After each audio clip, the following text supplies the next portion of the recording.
to Not On The Payroll right here at notonthepayroll.com. You can check us out at Facebook, check us out at YouTube, check us out at Rumble. You can also check our stuff out over at Twitter. Got a great interview for you today, sitting down with the City of Newton City Manager, Donnie Meek. Donnie, I appreciate you taking time. So obviously there's been a little bit of a dust up over what's going on with the ordinance. You know, you're coming after people's chickens and coming after fur-bearing animals and this type of deal. But and we had talked to the mayor here a few days ago, and he had communicated that this was kind of a template to build off of in collaboration with the community. Yes. And so at this point, where are things kind of at from your end of the spectrum? I think we've got the majority of both concerns. Of course, when you do these ordinances, it's kind of like being a referee at a game. You're going to tick somebody off no matter what call you make. So we try to find somewhere in the middle. Right.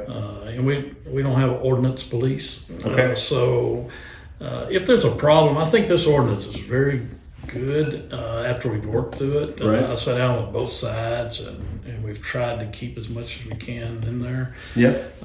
Last meeting, I made, I think 8 suggestions that they changed, and a lot of it had to do with chickens, and some of it was just wording, trying to make it easier on people, and kind of putting the power back in the people's hands and your neighbors, not the people, but the neighbors, But that's the whole deal with the ordinance. If you got a problem, then you have an ordinance to address it. And our previous ordinances were written not very good. Okay. And so, we've had these ordinances in effect already. Right. We're just kind of combining them into one.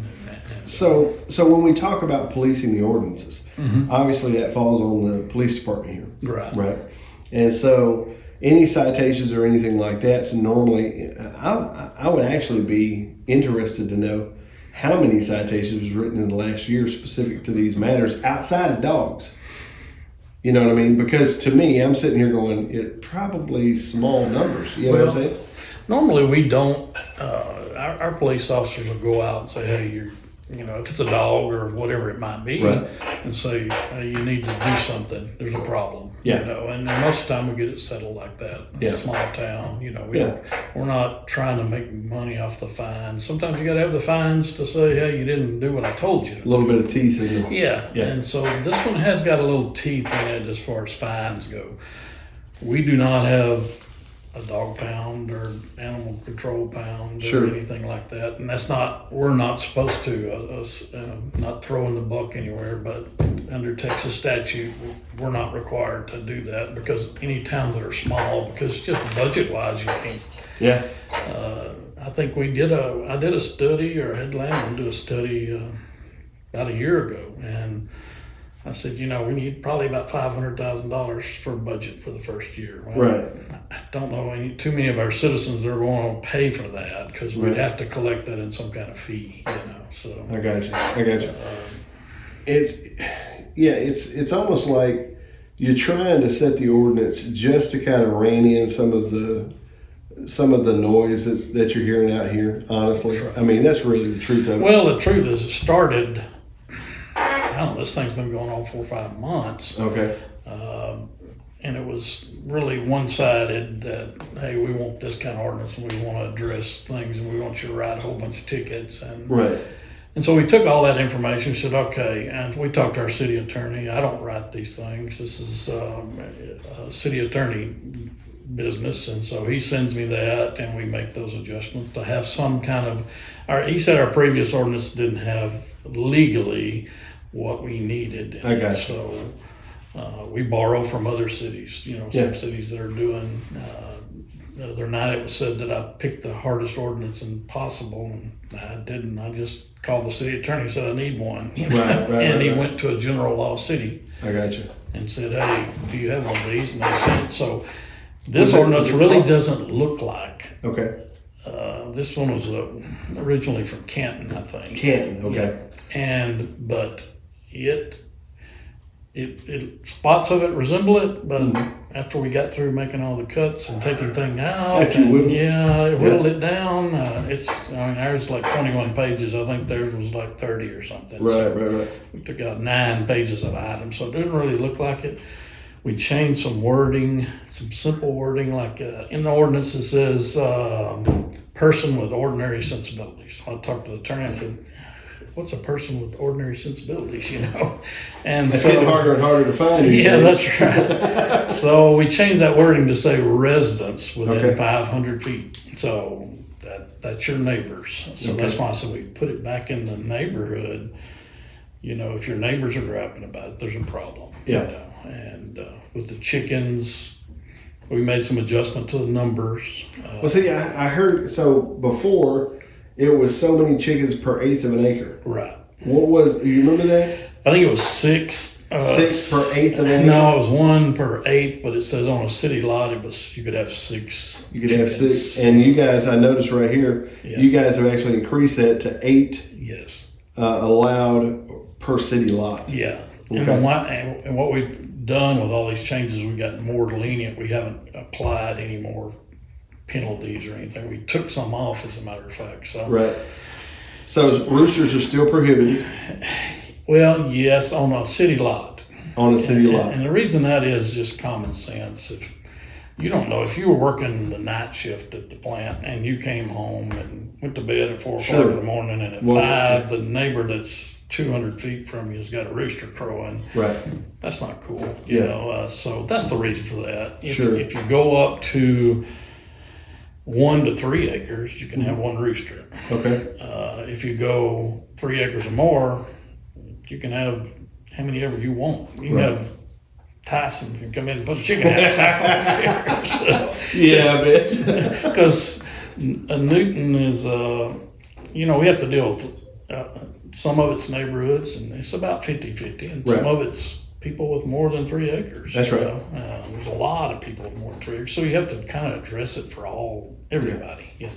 Yeah, and one of the things that I noticed, because I was looking here the other day at the actual map of the city, it's not a square. No, by no stretch of the imagination. It looks like a spider. It looks like it's kind of wild. It looks like a heat blot test. Yeah, that's right. But no, it's kind of wild because certain areas that you'd think would be naturally inside the city are just not in the city, and then vice versa. That's right. Areas that you feel like, so it kind of is. You go down here to Davison Street. I think it's Davison, and you got these one house right after another. Right. This type of thing. As opposed to out here on the east side. And how things spread out a little bit. 20 acres. Yeah, exactly. So the objective here is obviously the whole objective for the ordinance was to kind of curtail some of the things that's going on with the dogs mainly, and then beyond that, obviously the fowl and the fur-bearing animals and whatnot kind of get wrapped up in this deal a little bit. And so do we feel like at this point we've got something that's permissible to or something that's at least maybe kind of quietening the I hope so. opposition? And I've sat down with both sides, right, and we tried to work through it. And after I get through talking to them, it's and we come to agreement. I mean, with most of it, I've made adjustments on every item that's been suggested, and we presented those to council and they adopted them, which is the way the new ordinance is. So of all the ordinances I've read through, when you're talking about fur bearing and chickens, and we had ordinance in 81. I think there was an ordinance before that, but I hadn't gone back farther than that. And it's on dogs, and it's just used to our old ordinance 10, 12 maybe. You had to register and pay a fee for your dogs, and we didn't want that in there. We didn't want to have to issue tags and cause people to cost them more money, you know. So we've done none of that. There's no permits. There was one spot in here that said you had to get a permit. We took that out. Yeah. So we've pretty much handed it to your neighbors, and said, y'all tell us if there's a problem, and then this way we have something to go to that neighbor and say, hey, there's a problem. Your rooster's waking me up at or you got 20 roosters here, and we only only allow one. Yeah, that's right. Yeah, exactly. And you can't, tying some people talked about tethering, but that's not really good for animals. Anywhere you research that, it's not. That's not a good thing, especially when you got them on less than an acre of land. You got a horse or a dog or something tied up. And, so there are some stipulations in there.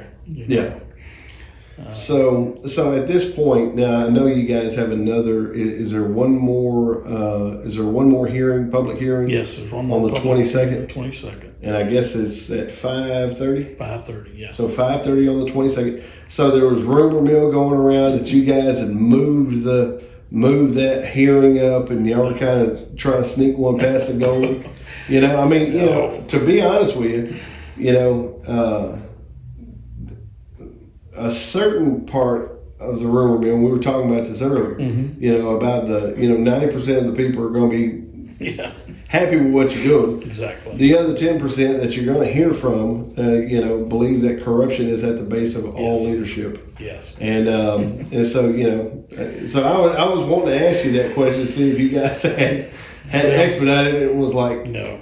Our normal city council meeting's on the third Tuesday of the month. Okay. So the 15th was our normal city council meeting. Okay. And honestly, I'll tell you, I don't mind saying I kind of made a mistake because I thought it was going to be on the 22nd, but the date fell, which worked out really ideally because I could take all these changes to the city council, and get the changes done, and then you have one more public hearing, and if everything's good, then you go forward. The thing goes into effect the next day if if everybody's good with it, or not everybody, but you're never going to get everybody. So if the majority of what we hear is good, then. But if we're going from 100% disagreement to about 75% disagreement, or 75% progress, and 25% disagreement, that's progress. We're making progress. Yeah. So let me ask you this: with so obviously with that public hearing, and obviously there's with the petition going on and all these different things, there's smoke up or dust up, we'll call it, especially with all this dry weather. But there's this dust up about people being in fear about coming down to City Hall and talking to you guys, and I'm wondering, once again, is this a small fraction of the people, or it's kind of like when I start hearing this because of this, whatever this position I'm in is. I have people come to me and say, hey, have you considered doing this, or have you considered doing that? Talking about this or talking about that. And I'm like, okay, it's almost like somebody comes and hands me a flag that they want me to run with. Right. Does that make sense? Yeah. And so for me, it's almost like, in a way, I don't know how much of it's fear. There may be some people out there who's absolutely scared of you guys. Right. But by and large, it almost seems like there's a lack of fortitude. Yeah, I think. Have you heard of that? Is that's not news to you, or is that news to you? Yes, but I think the majority of those. We've always talked to people, and anytime anybody. Of all the people that's been here forever, they don't mind catching me at church or wherever, or and they don't mind coming and telling me or calling or addressing somebody else. Sometimes that's not a good thing because you can be in the grocery store and things are. So I don't know why. Our doors are open. Right. You can come in and talk to anybody. We're an open book. There's nothing here. I see. I don't mean this ugly or anything, but there's a lot of newer people here, and maybe they came from a bigger place that you couldn't do that. But here we're like, hey, can we help you? We're about helping, and that's what Newton's about. I think we don't want to ever lose that, because we've helped people for as long as I've been here, and before that, we try to help people. Yeah, I completely get it. We try to work with people, and We don't even do like utilities. We don't run out there and cut you off. Hey, you come in and talk to us. If it's something we can help you with, then we're going to help you. You know? And,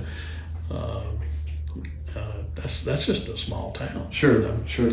So right now, what are some of the highlights? What are some of the things going on that are kind of get people looking forward?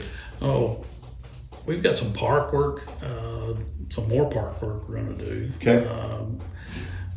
Are we going to put more lights up? Yes, that's one thing. Well, the other night we thought we saw a fire, and I walked down there and I'm like, yeah, man, we get some lights on this backside because it's never had lights back there. Right. We need some lighting back there. That's one thing we want to do. We want to add some more benches and tables and put some shades on. Sure, so people can saw some of those. use those. Yeah, those are awesome. We have that downtown revitalization grant, which is about a $700,000 project that we're going to start really soon. We're in the design phase. We have so many projects going that, when we do get started, it's going to be a lot happening. I'm afraid it's coming all at one time. Right.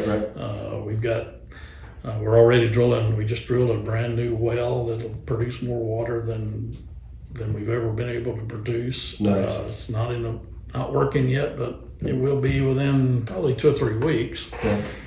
And then we're going to start doing water lines, and we've got.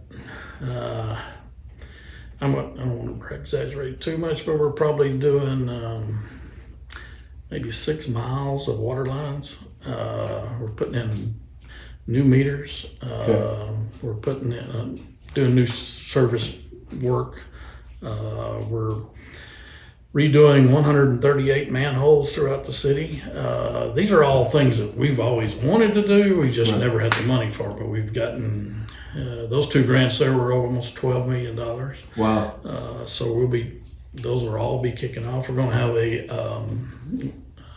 a flood control area where we can, if we have a Harvey or something like that, we'll have a way to hold some water back. Right. And let it out slowly so it doesn't hurt people. We're going to redo a sewer plant. Hopefully we'll get this East Newton project finished by early next year and get all them in really good shape. We're building a new elevated water tank. Wow. So when we get done with these, it's going to be kind of like a facelift all the way around the board. We're redoing sewer plant work, and so all these things that we're doing. I mean, we'll have the water will be taken care of for years and years to come. The sewer will be taken care of, and that's what I spend most of my time doing. It's not animal. I don't sit here and study how to put ordinances in. Sure.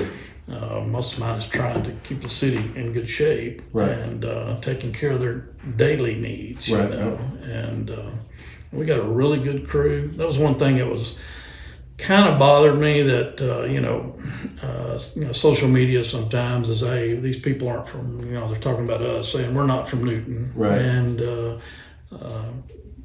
I told them the other day, I said 80% of my employees were born and raised here and been here their whole life. You know? And I even said, hey, I've been here about longer than anybody. Somebody was sitting there a little bit longer than me. I said 66 years I've been here. So, and then they have to understand that, hey, when we do something, it does the same effect. What affects them affects me because I live here.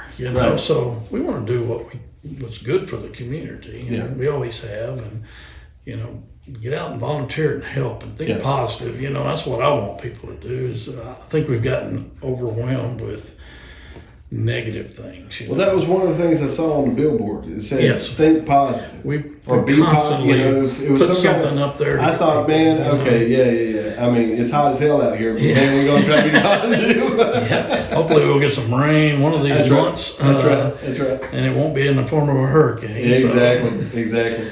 On a different note, so we have. I know there's been kind of rumblings and preparations and stuff. South of town, specific to some solar fields coming in. Tell me a little bit about that. How is that? Because is it 2 different groups? Well, we were working on a solar project for our system that was going to supply about 20% of the power. And that's one of the challenges we have right now is the way the economy is and inflation is our current wholesale contract runs out next year, and we have a really good contract. And looking at the numbers on what it's going to renew as is going to be not very good. So right. Well, the first quote we got was it was going to cost us twice as much for our electricity, and I went, oh, we got to do something. So we've seen it come back down a little bit. So we said, all right, let's figure out what we can do. So we said we'll build a solar facility that'll take care of 20% of our power. We're going to have our partners who we buy wholesale from to do that. Right now, the solar business is blowing and going so much that it's really not financially feasible for us to do it at this time. So from what I understand, there's one large property on the right-hand side, like over past the school. And then there's another one, like a 90-acre property or something like that. Yeah, there's one. I don't know about the one I know about is we talked to them the other day, and it's a pretty good sized project. It's kind of on the left-hand side going out, and it's a big plot. And in the area where it's going, there is some low land, but they're not building in the low land. They're building on the ridges. And it's going to produce a lot of electricity, and all that electricity goes out of here, though. Well, we're having discussions with them right now because there's a lot of money out there, federal money, to help with communities, low to mod income communities or disadvantaged communities, which we are. Mm-hmm. There's some money that helps them build those. So we talked to them the other day and said, hey, this is going to be I'm thinking it was 100 megawatts or something. Okay. Well, we need 5 to run the city. I said, we could just peel us 5 off. Piece this off a little bit. Just plug us in. We'll give electricity away or something, But anyway, we're trying to work out something out with them where instead of just that going somewhere else. But it was actually going to tie into Jasper and Newton. So I don't know that it would go into the grid. That's how electricity is. It's really hard to understand. Right.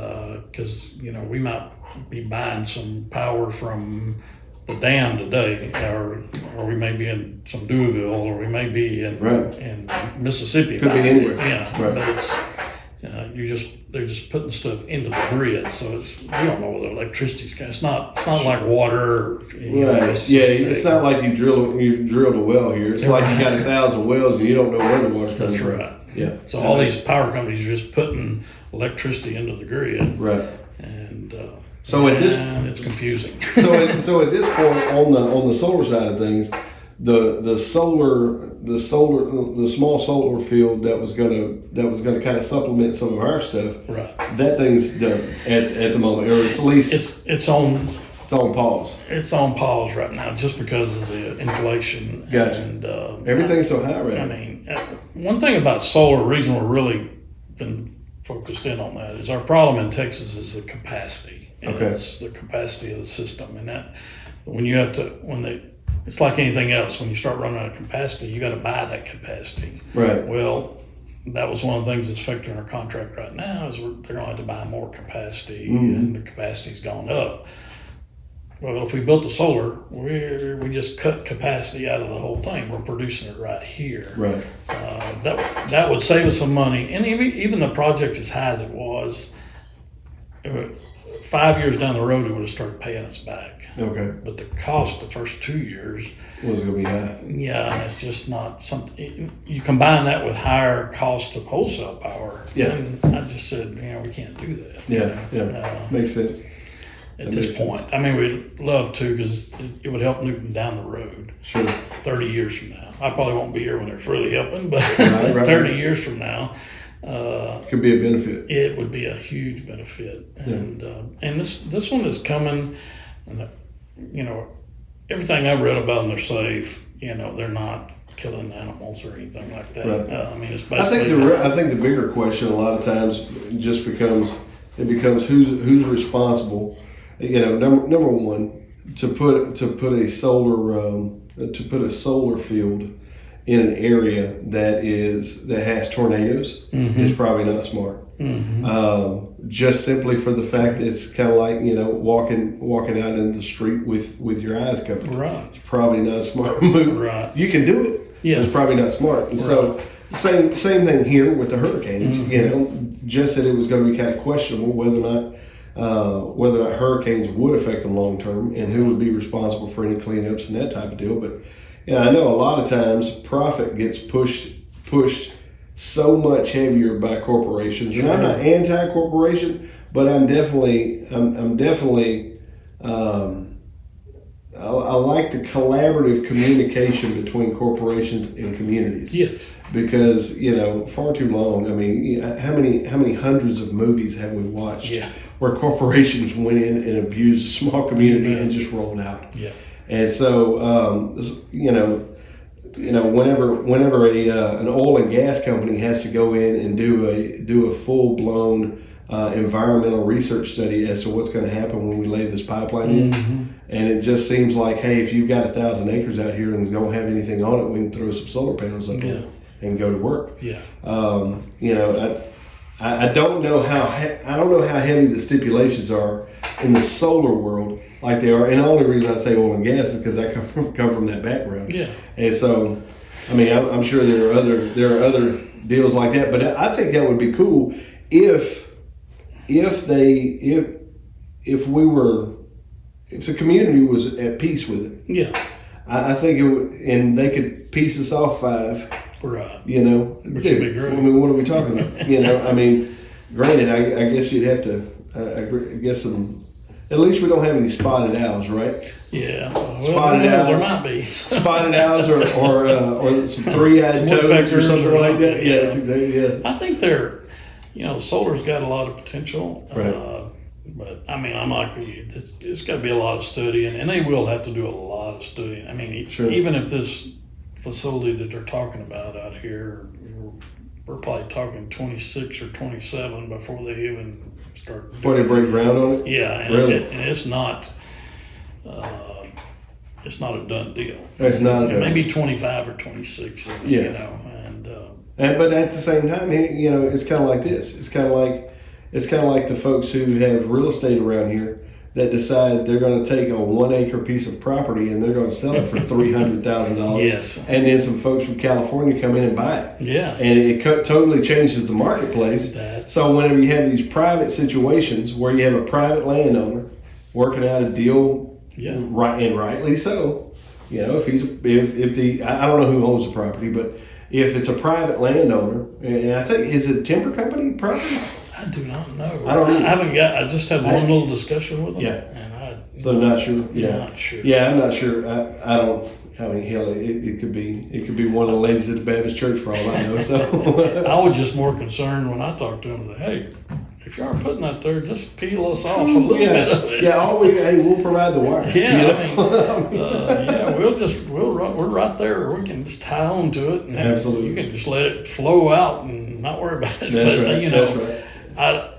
There would have to be a lot of study. They'll have to do environmental and everything else before they ever get to that point. I don't think that's something that's going to happen this year or next year or maybe the next. It's kind of like with a biofacility. Everybody's going, well, is it coming? Well, it's still progressing, but it takes forever. It's kind of like these projects we're working on. Mm-hmm. Well, the East Newton water system ran into a problem in 2017. Okay. Those poor people have been on a boil water notice for 6.5 years. Wow. Waiting on it, and we're just now to the point where maybe we can get started. And then you had the inflation that took the stuff from a $400,000 project to a $1.2 million project. Right. I mean, so it just takes time for everybody to, we had to even get out there on the highway and dig holes to make sure there wasn't any arrowheads or, some kind of evidence of some kind of historical or archaeology.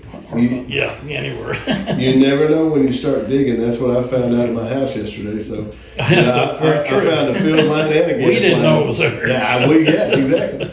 So, I was just like, holy smoke. Yeah, I saw this plume of dust shoot up out of it. I'm like, that's not good. No, it's not good. So that's what we're doing a lot now, which is great to have Landon helping identifying everything and mapping it, something we have never done. When I first got here, Billy Frank Peters was the guy, and we'd run into something, and I say, "Oh, y'all go ask Billy Frank where that line is." And now Yeah. we were asking Jim Dubose, "Where's that line at?" You know? And, Exactly. so I said, "We got to get this on paper." You know?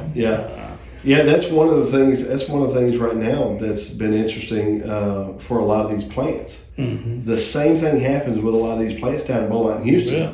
And I got a fellow that I've recently interviewed here in the last probably 6 months. One of the things he does for his vocation is he actually goes in. The plant contracts his team to go in, and they do a complete mapping, and they do a 3D rendering. And basically, when they're done, they give them the blueprints for what all's, and that's all above ground stuff, you know. And so, you know, ours is in the ground now. They may spend a year doing it, you know, but I mean, that's kind of their game plan. So well, there's a lead and copper study that has to be done. The state went in. I don't know if we've even got any still out there. I'm sure we do. Right. And we do sampling for that. We've never found anything that. So now you got to go identify all that. Oh yeah. How do you do that? Because all that stuff's in the ground. Yeah. And so anyway, we got somebody come and tell us how you can do that. So some more regulations we have to. Oh yeah. And so, Yeah. You gotta, you know, as if the gears aren't turning slow enough. Yeah. You know, let's go ahead and throw a stick in there. Yeah. Good news is I think most of ours are coming. We've already been. I saw 2 authorizations to start work. This week, Okay. so on 2 of our big projects, and then one's supposed to be coming in 2 weeks, and if that happens, in the East Newton project, we'll get started because it's actually I've actually got 3 different funding sources for each section of that line since it went from 400,000 to $1 million. Right.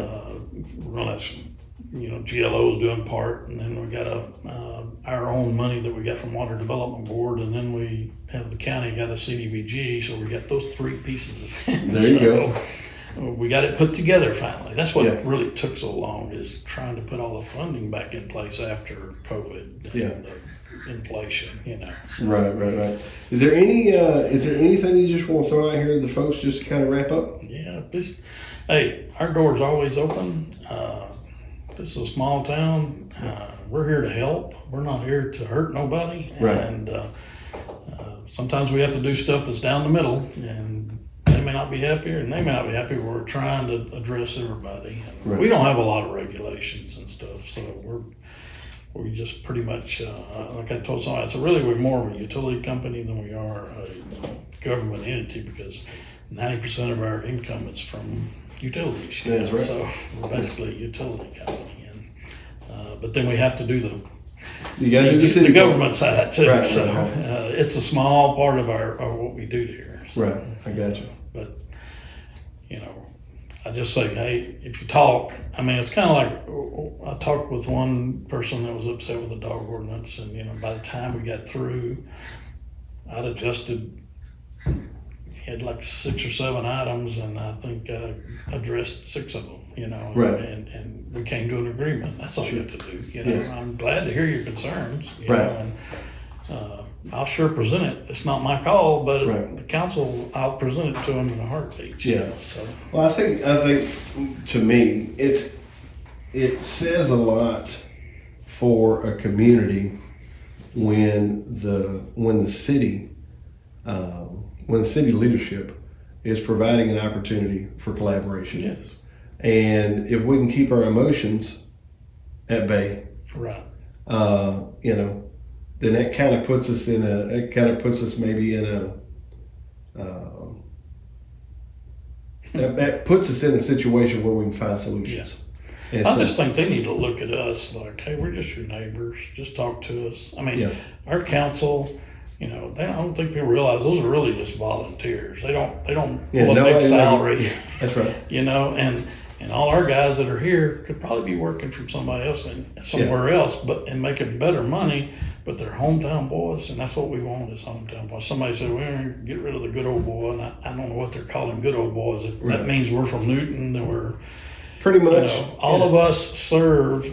I mean, I've done Little League and football and broadcast and been on every organization and free on the school board, and we don't get paid either. So I mean, and the same way with all those council members up there, they've all been volunteering. I mean, you got Brother Joe, the food bank. I mean, if you look at that, every one of those guys are helping the community. They're not trying to hurt the community. They're just trying to help. You know? So when you come to us, don't come mad. Yeah.